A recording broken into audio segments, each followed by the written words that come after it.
बोलो जयकारा, बोलो जयकारा, बोल मेरे श्री गुरु महाराज की जय। सभी गुरुमुख प्रेमियों से सप्रेम जय सच्चिदानंद। जब से गुरु महाराज जी सिकंदराबाद में आए हैं 2 दिन हुए हैं, एक मेला सा वहाँ पर लगा दिया है। हैदराबाद के आसपास के जो गुरुमुख प्रेमी जहाँ जहाँ भी जिस कोने में भी रहते हैं, उनके लिए एक स्वर्णिम अवसर जैसा कि कभी कभी उनको मिलता है और आस लगाकर बैठे होते हैं। जैसे कहीं कोई बात होती है और कान लगाकर सुनने वाले सुनते हैं, ये गुरुमुख प्रेमी भी ऐसे ही होते हैं कि इस बात के लिए कि उन्हें कहीं भनक सी लग जाए कि श्री गुरु महाराज जी आने वाले हैं हैदराबाद में, सिकंदराबाद में, तो फिर पूरी इन्फॉर्मेशन वो प्राप्त करने की कोशिश में लग जाते हैं कि कब आने वाले हैं, कितने दिन का प्रोग्राम है। और फिर इस प्रकार की जब कोशिश करते हैं तो उन्हें पता लग ही जाता है पूरा प्रोग्राम लगभग उनको आइडियाज हो जाते हैं। फिर वो पहले से ही अपनी छुट्टी के लिए मैनेज करने लग जाते हैं कि इस प्रकार से हम छुट्टी की व्यवस्था करेंगे और पूरा लाभ उठाएंगे श्री गुरु महाराज जी के दर्शनों का। और वही ये हो रहा है अभी 2 दिन से, और आज तीसरा दिन है। और श्री गुरु महाराज जी ने तो हर वक़्त, हर दिन, हर लम्हा, हर पल यही अपने गुरुमुख प्रेमियों के लिए एक मंगल हर किसी का चाहा है। और इसी मंगल के लिए, सभी का मंगल करने के लिए अपना हर पल अपने गुरुमुखों के लिए कुर्बान किया है और कर रहे हैं। हम देख रहे हैं, हमने कल भी देखा, आज भी देखा। और ये जो अवसर सभी को मिलता हुआ, जो गुरुमुख प्रेमी लाभ उठाते हुए दिखाई दे रहे हैं, उनकी खुशियों का कोई ठिकाना नहीं है। वो बता नहीं सकते कि कितने खुश हैं कि घर बैठे उनको आकर के श्री गुरु महाराज जी दर्शन दे रहे हैं। केवल उनको समय निकाल कर श्री गुरु महाराज जी की हजूरी में हाजिर होना है। हर कोई एक दूसरे को बधाइयाँ देते हुए। और अभी श्री गुरु महाराज जी जाने वाले भी हैं। यहाँ से इंदौर कृपा करेंगे, फिर श्री आनंदपुर में, जैसे कि श्री प्रयाग धाम में इतने दिनों का एक बड़ा सुंदर मेला लगा दिया था, मेला लगा रखा था श्री गुरु महाराज जी ने। अब ये मेला श्री आनंदपुर में लगेगा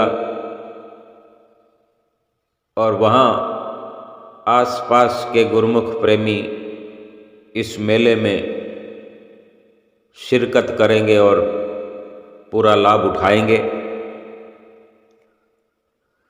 सिकंदराबाद में आकर के श्री गुरु महाराज जी ने गुरुमुख प्रेमियों के लिए ये सुंदर अवसर प्रदान किया। भले कितने ही श्री गुरु महाराज जी की सेहत सुकोमल थी, फिर भी न आराम करने की उन्हें कोई परवाह होती है, न अपने लिए किसी और प्रकार से कुछ भी नहीं सोचते हैं। केवल एक ही ख्याल उन्हें ये रहता है कि अपने गुरुमुख प्रेमियों को किस प्रकार वो मोह माया की दलदल से पूरी तरह से निकाल देना चाहते हैं और निकालते हैं, निकालने की भरपूर कोशिश ही करते रहते हैं।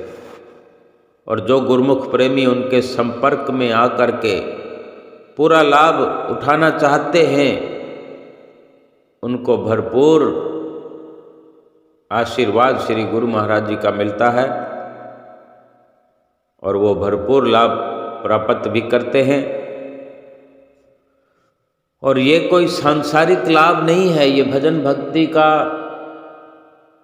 सतगुरु के दर्शनों का, सत्संग का जो लाभ है, ये इस लोक में भी और परलोक में भी भरपूर सुख देने वाला है, आत्मा का कल्याण करने वाला है। श्री गुरु महाराज जी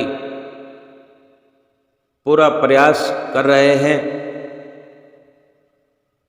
और हमें भी शामिल करके, हमसे भी वो प्रयास करवा करके हमारा, जिससे लोक परलोक संवर जाए। श्री गुरु महाराज जी स्वयं आप करते जाते हैं, चलते जाते हैं और हमें अपने साथ साथ पीछे पीछे चलाते जाते हैं। और इसी प्रकार वो चाहते हैं कि वो चलते जाएं और हम उनके पीछे चलते जाएं और सचखंड में वो हमें ले जा करके अपने साथ हमेशा हमेशा के लिए बिठा देना चाहते हैं। इस प्रकार ही आज सत्संग महात्मा जी ने किया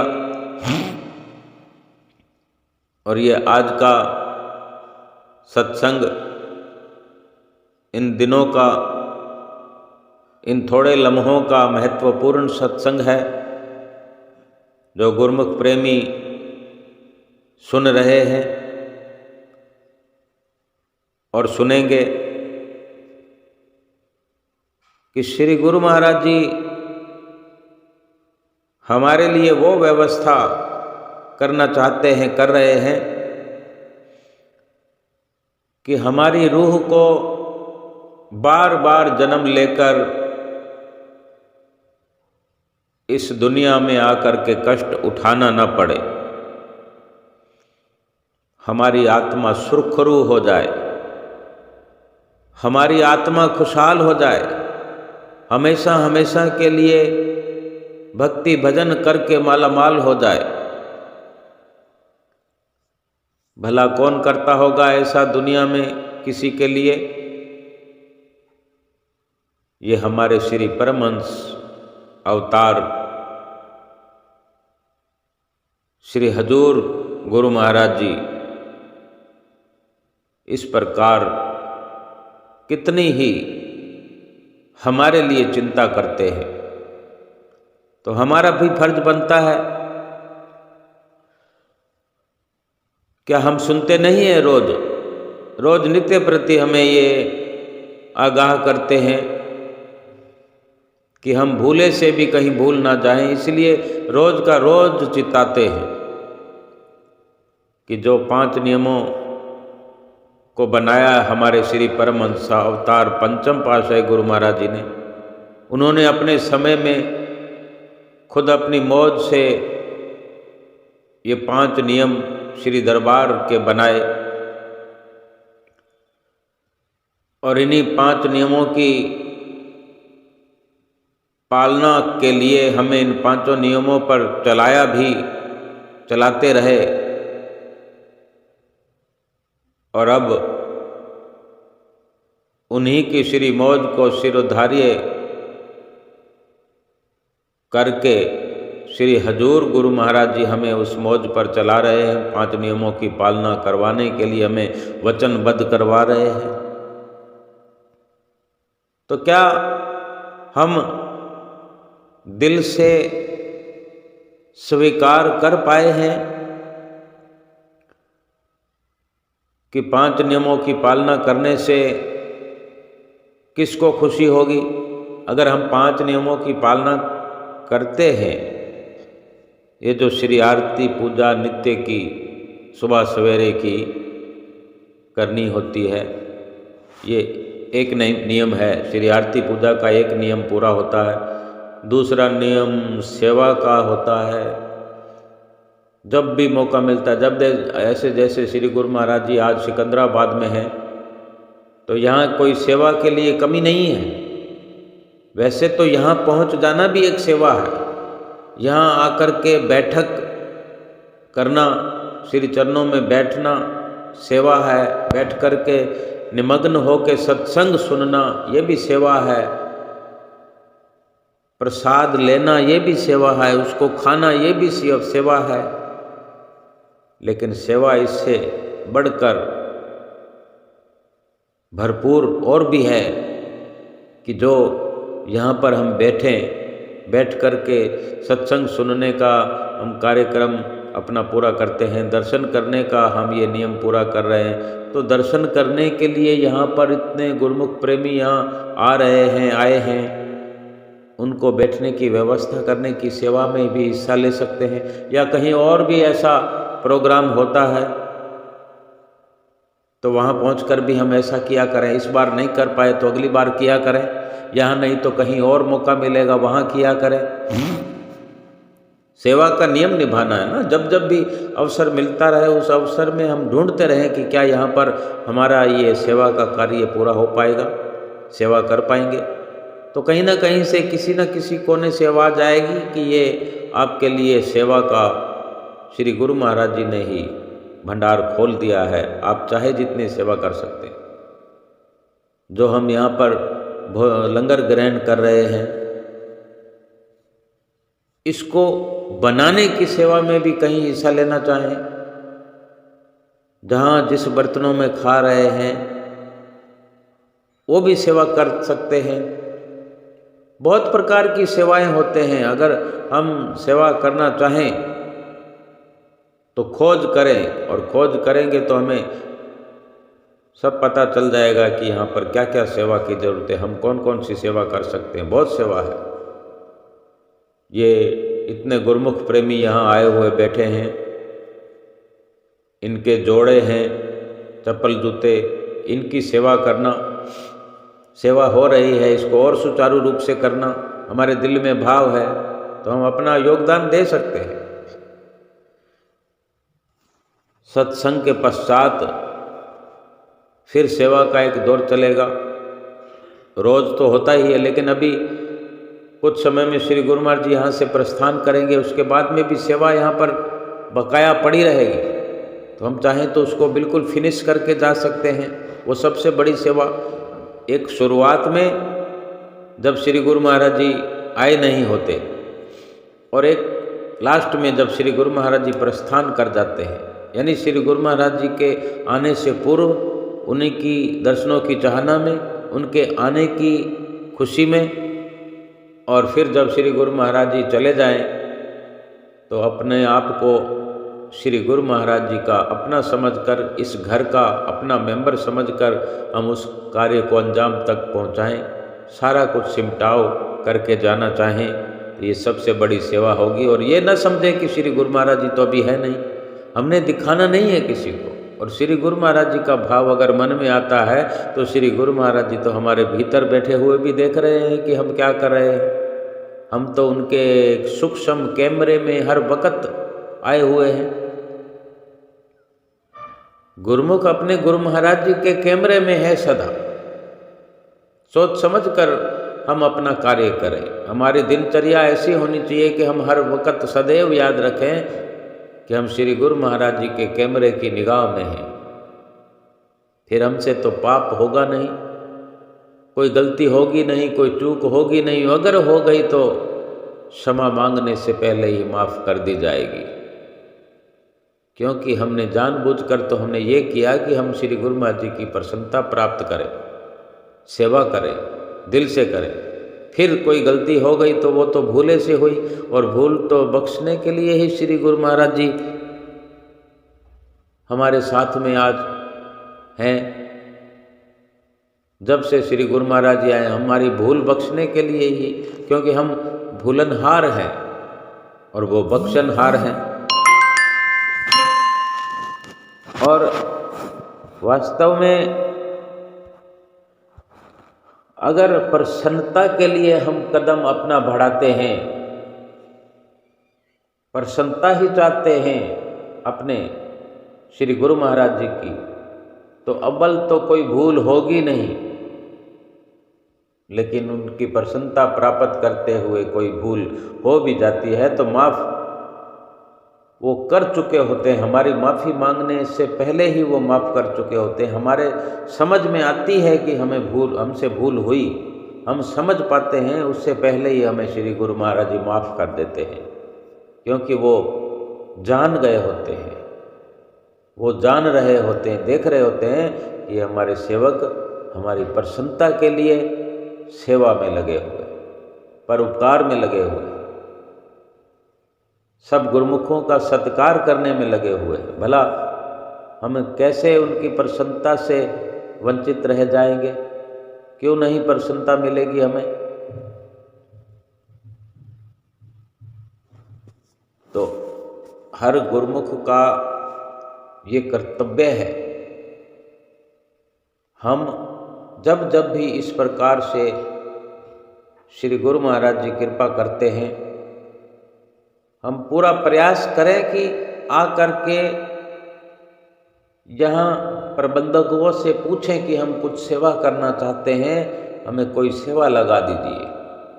हम अपना समय बताएं कि हम इतना समय दे सकते हैं, और सलाह मशवरा करके किसी भी प्रकार से किसी भी हद तक सेवा करने का प्रयास करें, और हाथ जोड़कर सेवा की तलब करें, सेवा की मांग करें। कुछ न कुछ तो जरूर मिलेगा, और जो भी सेवा का हमें कुछ न कुछ अवसर मिलेगा तो कुछ न कुछ फिर हम जरूर कर पाएंगे, और कुछ न कुछ तो वो सेवा एक मुकाम तक हमें जरूर पहुंचाएगी। वास्तव में तो सेवा का भाव ही हमें मुकाम तक पहुंचाता है, पहुंचाएगा। बाकी सेवा तो करी कराई मिलती है हमें, हम कर नहीं सकते, हम करने कराने वाले कुछ है नहीं। वो तो श्री गुरु महाराज जी ने सेवा को करके रखा होता है, सेवा को पहले से ही करके हमारी झोली में डाला होता है। हमारे तो केवल हाथ हिलते हैं, करने वाला तो स्वयं हमारा श्री आनंदपुर वाला सतगुरु दाता दीन दयाल महाराज जी ही सेवा करके ही हमें सौंप कर जाता है, तभी तो हम कर पाते हैं। नहीं तो क्या श्री गुरु महाराज जी की किसी भी सेवा को कर पाना हम सेवकों की कहाँ मजाल है? ये मेरे श्री गुरु महाराज जी का प्यार है, अनुपम प्यार है, उपहार है कि हमारे झोली में सेवा का उपहार डाल देते हैं। यूँ समझो कि लोक और परलोक का सुहेला होने का एक उपहार हमारी झोली में डाल देते हैं कि फिर भली भांति हमारा लोक और परलोक संवर जाता है। हमें इस काबिल समझते हैं, हमें इस काबिल बनाते हैं, और इस प्रकार सेवक बनाकर हमें इस लोक से सचखंड में ले जाते हैं, परलोक में ले जाते हैं। आओ आज का श्री हुजूरी में श्री परमहंसों के साथ श्री हजूर गुरु महाराज जी के श्री चरण कमलों में सभी गुरुमुख बैठकर जो सत्संग सुन रहे हैं, वही हम सब मिलकर इस सुंदर को सुनते हैं। सौभाग्यशाली गुरुमुख सज्जनों, अपने नेत्रों के सन्मुख दिव्य सिंहासन पर विराजे श्री परमहंस महान विभूतियों का दर्शन दीदार करते हुए एवं अपने हाजरा हजूर श्री हजूर सतगुरु दाता दयाल महाराज जी का दिव्य दीदार करते हुए अपनी मुख रसना को पवित्र करने हेतु मिलकर के प्रेम सहित बोलिए जयकारा।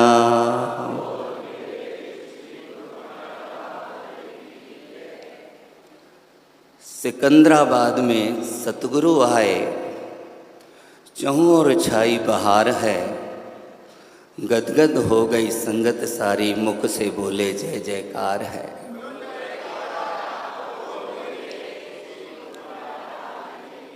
गली गली में और घर घर में गूंज उठी शहनाई है, आज के दिव्य दर्शन की सबको लाखों लाख बधाई है।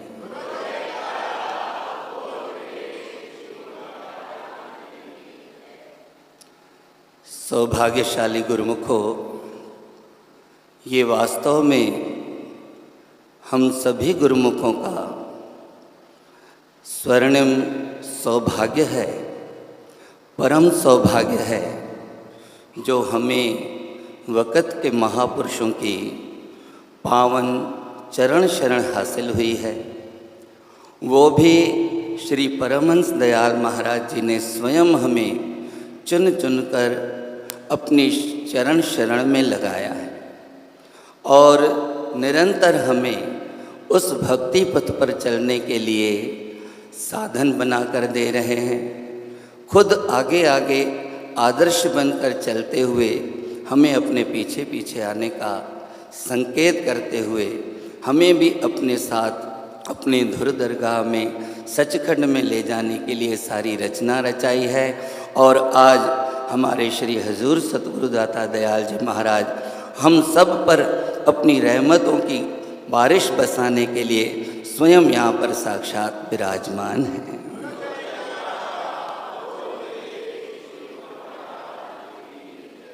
गुरुमुखों, सारा संसार कर्तापन के भाव से स्वयं को करण कारण समझकर अपने सिर पर बोझ उठाकर जीवन जी रहा है। वहीं पर गुरुमुख जन सब कुछ अपने सतगुरु के ऊपर सौंप कर उन्हीं के चरण कमलों में सब कुछ अपना कार्य व्यवहार सौंप कर निश्चिंत जीवन जीते हैं। महाभारत का युद्ध अभी प्रारंभ नहीं हुआ था। श्री कृष्ण भगवान अर्जुन के साथ युद्ध भूमि का निरीक्षण करने के लिए वहाँ पर चहलकदमी कर रहे थे, तो वहाँ एक अनोखे रंग रूप में कोई व्यक्ति वहाँ पर आ पहुँचा, जो कि था भी कोई राजा। श्री भगवान जी ने उससे पूछा, आप कौन हो? उसने अपना परिचय दिया कि मैं राजा बर्बरीक हूँ। उन्होंने पूछा कि आप क्या किस बात में करिश्माई हैं? उन्होंने कहा कि मैं आपको अपनी करिश्मे का एक झलक दिखाता हूँ। उसने अपने तरकश में से एक तीर निकाला और सामने एक पेड़ था, उसकी ओर निशाना करते हुए फरमाया, बताया उसने कि मेरा ये एक तीर उस पेड़ के हर पत्ते को भेदता हुआ वापस मेरे पास लौट आएगा, ये मेरे पास कला है। श्री भगवान ने कहा, ठीक है, आप तीर चलाओ। और उसकी नज़र बचाकर एक पत्ता तोड़कर अपने चरण कमलों के नीचे छिपा दिया। जैसे ही उसने वो तीर चलाया, वाकई उसका तीर एक एक पत्ते को भेदता हुआ आकर अंत में श्री कृष्णचंद्र जी भगवान के चरण कमल के ऊपर खड़ा हो गया। उसने विनय की, भगवान आप अपने चरण कमलों को हटाइए, लगता है कोई पत्ता आपके चरण कमल के नीचे है, अथवा मेरा ये तीर आपके चरण कमल को भी भेद देगा। श्री भगवान ने अपने चरण कमल हटाए, उस पत्ते को भेदता हुआ, उसके बाद वो तीर वापस उसके तरकश में जा समाया। श्री भगवान अब खुद सोचने लगे कि अगर ऐसा वीर कौरवों की तरफ मिल गया तो हमारा जीतना भी कठिन हो जाएगा। उससे पूछा, तुम किसकी तरफ से लड़ोगे? उसने कहा मैं उसी की तरफ से लड़ूंगा जो हारेगा। भगवान ने कहा ये तो निश्चित बात है, कौरव हारेंगे, और जब ये उनकी तरफ से लड़ने के लिए आएगा तो फिर किसी का भी बचना मुश्किल हो जाएगा।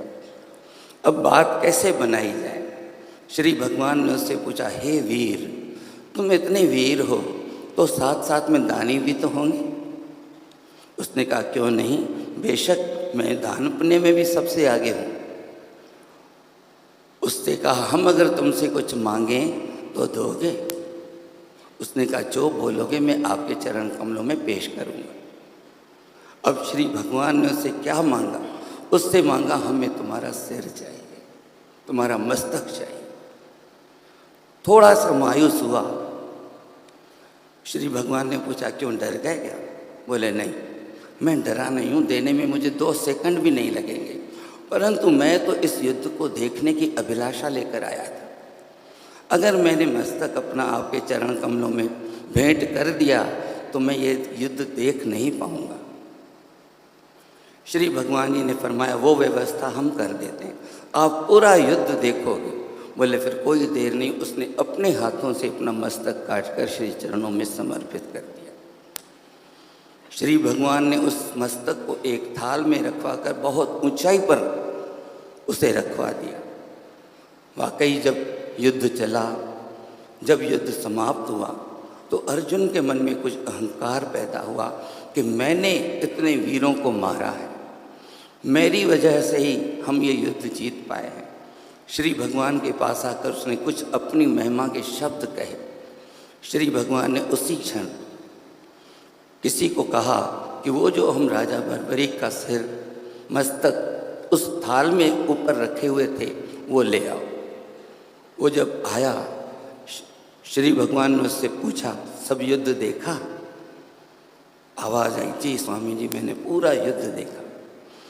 श्री भगवान ने उससे फिर पूछा सच बताओ इस युद्ध में सबसे बड़ा वीर कौन था, चाहे कौरव पक्ष में चाहे पांडवों के पक्ष में? बहुत जोर से ठहाका लगाकर हंसता हुआ कहने लगा सबके सब कठपुतलियाँ दी, चल तो दोनों ओर आपका सुदर्शन चक्र रहा था, चाहे कौरवों के पक्ष से चाहे पांडवों के पक्ष से, सब कुछ जो कर रहा था आपके इशारे से आपका सुदर्शन चक्र कर रहा था।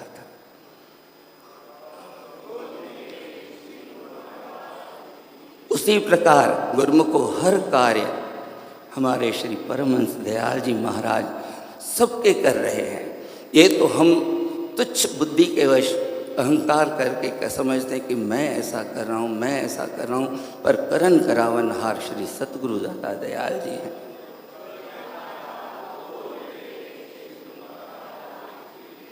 काठ की पुतली क्या करे बपुरी, खिलावन हारो जाने। काठ की पुतली क्या कर सकती है? उसकी डोर होती है बाजीगर के हाथ में, और बाजीगर से जैसे आप वेश रचवाता है वैसा वो रचती है। इसलिए गुरुमुखों हमारे भी आगे श्री परमहंस दयाल जी महाराज, श्री हजूर सतगुरु दादा दयाल जी महाराज हमारे सभी कामों को खुद अपने कर कमलों में लेकर पूरा करने के लिए आए हैं। हम भी संपूर्ण मन से सब उनके चरण कमलों में समर्पित करके उनके बताए हुए रास्ते पर जो श्री दरबार के 5 नियम हैं, साथ ही साथ जो आज के वक़्त को देखते हुए श्री सतगुरु दाता दयाल जी महाराज निजी मौज से बारंबार हमें प्रेरणा देते हैं कि 2 घंटे भजन सिमरन करने का, वो करते रहें और श्री सतगुरु का प्यार पाकर अपना जन्म भी सफल बनाएं और साथ ही साथ महापुरुषों की कृपा दृष्टि भी हासिल करें। बोलो जयकारा।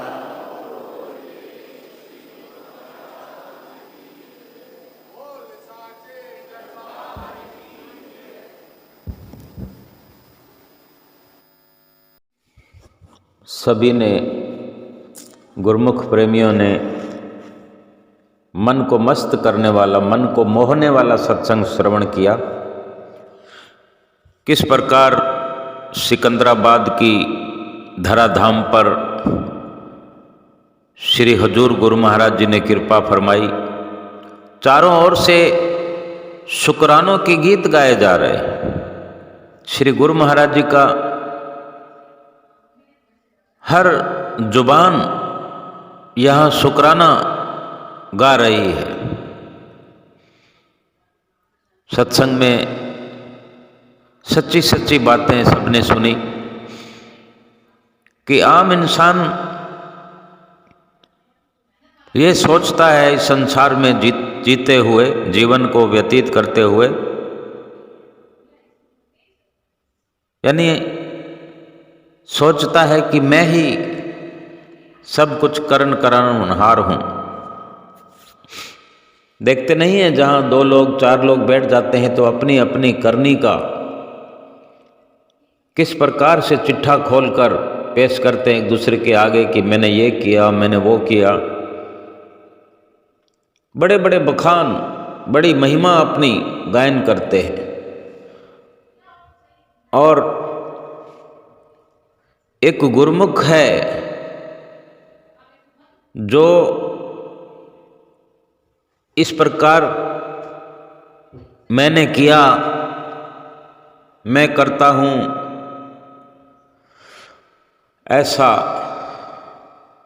ऐसे विचारों का हार बनाकर अपने गले में या ऐसी करनी की पोटली अपने सिर पर लाद कर नहीं फिरते। ऐसा कोई वजन अपने दिलो दिमाग में नहीं रखते, कोई विचार अपने अंदर नहीं ऐसे रखते कि मैंने किया या मैं कर सकता हूँ। वो सोचते ही नहीं है गुरुमुख इस प्रकार से कि मैं कुछ कर सकता हूँ। वो ऐसा तो समझते ही नहीं है कि मुझसे कुछ हो भी पाएगा। वो सब कुछ सौंप देते हैं अपने श्री गुरु महाराज जी को। अब सौंप दिया है हर भार तुम्हारे हाथों में, अब जीत हो या हार सब भार तुम्हारे हाथों में।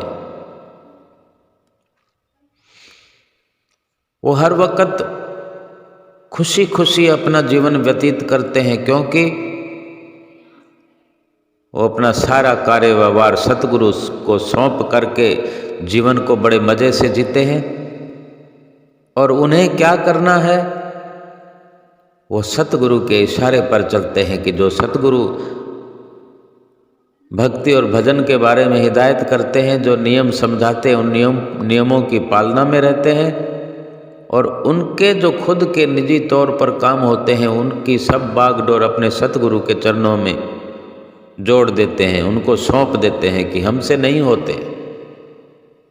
भीतर ही भीतर अपनी ऐसी विचारधारा कि हे गुरु महाराज जी, आपको ही करना है सब कुछ, हमसे नहीं होगा। और हमें क्या करना है वो हमसे करवा लीजिए, हम नादान हैं, हमें सिखाइए, हमें समझाइए और हमसे करवाइए, हम करने को तैयार हैं। ऐसी सुंदर भाषा, ऐसी सुंदर भावना, ऐसे सुंदर विचार देखकर श्री गुरु महाराज जी स्वयं भाव विभोर हो जाते हैं, ऐसे भावों पर ही प्रसन्न हो जाते हैं। और उनके घर का सारा काम काज, सारा भार अपने चरणों में लेकर के भली भांति उन्हें महफूज रखते हैं, कभी उनको चिंता में रहने नहीं देते। हमको वास्तव में यकीन करना पड़ेगा। और गुरुमुख प्रेमियों को यकीन दिलाने के लिए तो कोई ज़रूरत पड़ती नहीं है कि गुरुमुख स्वयं समझते हैं, स्वयं जानते हैं कि गुरुमुखों को तो गुरु महाराज जी के सिवा कोई और सहारा ही नहीं है। गुरु महाराज जी के सिवा उनका इस दुनिया में कोई इतना प्यारा भी नहीं है जिसको अपना बना सके। और वैसे संसार में किसी को अपना बनाना भी हो, बनाना पड़ जाए तो बहुत मेहनत करनी पड़ती है, तब कहीं जाके दाल गलती है, लेकिन फिर भी एक ऐसा निश्चित समय आ जाता है कि पता लगता है कि मैं जिनको अपना बनाता रहा वो अंदर ही अंदर हमसे द्वेष करते रहे, हमारा विरोध करते रहे, हमारा अमंगल करते रहे।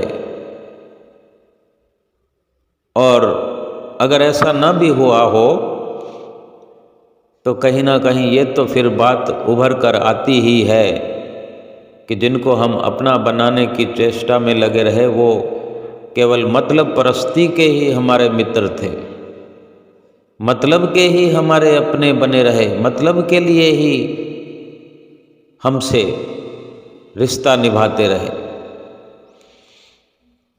और सतगुरु से रिश्ता बनाया हुआ, सतगुरु से प्यार किया हुआ, सतगुरु पर विश्वास किया हुआ लोक से परलोक तक साथ निभाता है। लोक से परलोक तक बेखौफ हुआ गुरुमुख प्रेमी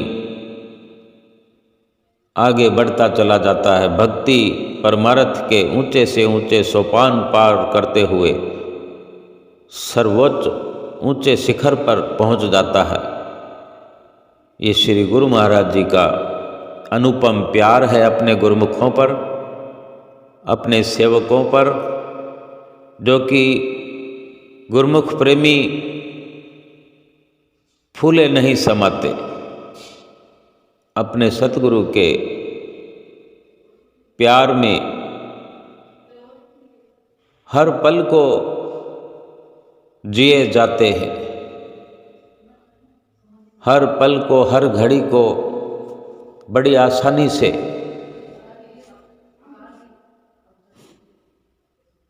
जी करके सतगुरु का हर वक्त शुक्राना करते हैं। कभी नहीं सोचते कि मैं कर सकता हूँ। हर कार्य अपने सतगुरु के हवाले करके इस यकीन पर ही चलते हैं कि ये मेरे सतगुरु ने किया। चाहे कोई भी कार्य अपने हाथों संपन्न होता हुआ देखकर भी ऐसा ही कहते हैं, ऐसा ही सोचते हैं कि मेरे तो केवल हाथ हिलते हैं, लेकिन करने वाले तो मेरे श्री गुरु महाराज जी हैं। करन करावनहार तो सतगुरु हैं, पार ब्रह्म परमेश्वर हैं। मैं नहीं कर सकता कुछ भी, बस मैं उनके बताए हुए रास्ते पर चल सकता हूँ। इतनी मेरे में ताकत है, मेरे को इस ताकत से नवाजा है मेरे सतगुरु ने, और इसीलिए तो ये जन्म मुझे दिया है। वो कार्य भक्ति और परमार्थ का है। इसके लिए गुरुमुख तैयार है हर वक्त कि मैं कर सकता हूँ, क्योंकि मेरे श्री गुरु महाराज जी यही सब करवाने के लिए मुझे इस धराधाम पर अपने साथ लेकर आए हैं और इसके लिए प्रेरणा देते हैं, अपनी शक्ति देते हैं, अपना सहारा देते हैं। और ये वो ही भक्ति और परमार्थ का कार्य है जिसको करने के लिए इस मनुष्य जन्म की मांग जो है स्वयं गुरुमुख ने करी, और उसकी मांग को पूरा कर दिया सतगुरु प्यारे ने। और अब उसी कार्य को पूरा करके गुरुमुख प्रेमी भक्ति के मार्ग पर चल करके अपना लोक और परलोक संवारने में लगे हुए हैं। और श्री गुरु महाराज जी इस प्रकार सन्मुख बैठे हुए गुरुमुख प्रेमियों पर दया की दृष्टि डालते रहते हैं, सबको आशीर्वाद से निहाल करते रहते हैं। हम स्वयं देखें, थोड़ी थोड़ी देर में जाने जब जब मौज हो जाती है उनकी, तो अकारण ही अपने कर कमल को ऊंचा करके आशीर्वाद देने लगते हैं। कभी कभी दोनों कर कमल उठाकर सभी संगत को आशीर्वाद देने लगते हैं। कभी महात्मा जनों की तरफ आशीर्वाद देते हैं, कभी भक्तानियों की ओर, कभी भक्तों की ओर, कभी कभी तो सामूहिक रूप से। यानी जब श्री गुरु महाराज जी श्री आरती में विराजमान होते हैं, सुबह सवेरे से ही आशीर्वाद की बौछार करते हैं। जब मंदिर में आते हैं तो आशीर्वाद देना शुरू करते हैं, तो जाते वक्त भी इसी प्रकार आशीर्वाद देते देते देते श्री कार में जाकर विराजमान होते हैं। और अपने आराम कक्ष में भी जाना हो तो आशीर्वाद देते देते ही, जाने सब जगह गुरुमुख प्रेमी आशीर्वाद के प्यासे, दर्शनों के प्यासे खड़े ही होते हैं। कोई मंदिर जी में जो संगत आशीर्वाद प्राप्त करती है, दर्शन हाल दर्शनों में जब आशीर्वाद प्राप्त करती है संगत, जब श्री गुरु महाराज जी बाहर की ओर कृपा करते हैं तो वहाँ भी आशीर्वाद चालू रहता है। जहाँ जहाँ भी श्री गुरु महाराज जी पहुँचते हैं, जब श्री कार चल रही होती है, श्री गुरु महाराज विराजमान होते हैं, तो आशीर्वाद की बरसात तो होती रहती है। जो भी अधिकारी होते हैं वो आशीर्वाद की बरसात में स्नान करते चले जाते हैं। श्री गुरु महाराज जी तो बरसात कर रहे हैं आशीर्वाद की। जो संस्कारी होते हैं, जो अधिकारी होते हैं, जो चाहना रखने वाले होते हैं, वो आशीर्वाद प्राप्त भी करते हैं, लाभ भी उठाते हैं।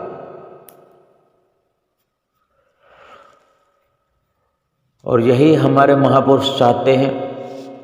श्री परमहंसों ने जो ये रचनाएं रची हैं, ये आश्रम, ये स्थान जो बनाया है, इसीलिए ही तो बनाया है कि यहाँ श्री परमहंसों की चरण शरण में गुरुमुख प्रेमी दूर दूर से आए। कुछ संगत रोज आती है, भले कम संख्या में है, लेकिन गुरु महाराज जी ने तो पूरी एक ताकत लगाई है, पूरा परोपकार किया है कि यहाँ बहुत सारे प्रेमी, गुरुमुख प्रेमी रोज आए। नहीं तो रविवार के दिन तो आते ही हैं, जितने भी आते हैं, लेकिन वहाँ भी कोई, गुरु महाराज जी ने तो कोई दायरा फिक्स नहीं किया है। जितनी संगत आज आई हुई है उतनी रोज आए तो गुरु महाराज जी की प्रसन्नता और बढ़ेगी। रोज ना आए तो कम से कम रविवार को इतनी आए। यानी ये हम पर निर्भर करता है, हमने अपने लिए क्या सोचा है, ये हमने देखना है। गुरुमुख प्रेमियों का अपना एक जीवन है, फिर भी गुरुमुख प्रेमियों की बड़ी जिम्मेदारियां हैं भक्ति और परमार्थ के प्रति। उसको जितना हो सके हम गुरुमुख प्रेमी अमल में लाएं, 5 नियमों की पालना को पूरा करते हुए, और 2 घंटे भजन सुमरन, भजन अभ्यास, भजन ध्यान नित्य प्रति करें, दिल खोल कर करें। ये हमारा जीवन बनाने वाला है। हम बहुत सारे बहाने बना लेते हैं, अपने आप ही अपने ओर से अड़चने लगा देते हैं कि ये हो गया इसलिए नहीं कर पाए, ऐसा हो गया, ऐसा हो जाता फिर तो मैं कर लेता। लेकिन ये हम अड़चने न लगा करके यही अगर प्रयास अपना जारी रखें, भीतर ही भीतर सतगुरु से प्रेरणा प्राप्त करें, भीतर ही भीतर अपने सतगुरु के आगे अपने इस रास्ते पर आने वाली कठिनाइयों का जिक्र करें, उनसे प्रार्थना करें, उनके चरणों में गुहार लगाएं, पुकार करें कि हे मेरे सच्चे बादशाह, मैं करना चाहता हूँ, मैं कमज़ोर हूँ, मैं कोई बहाना नहीं बनाना चाहता, मैं शुरुआत करता हूँ, आप मुझे शक्ति से भरपूर कर दीजिए।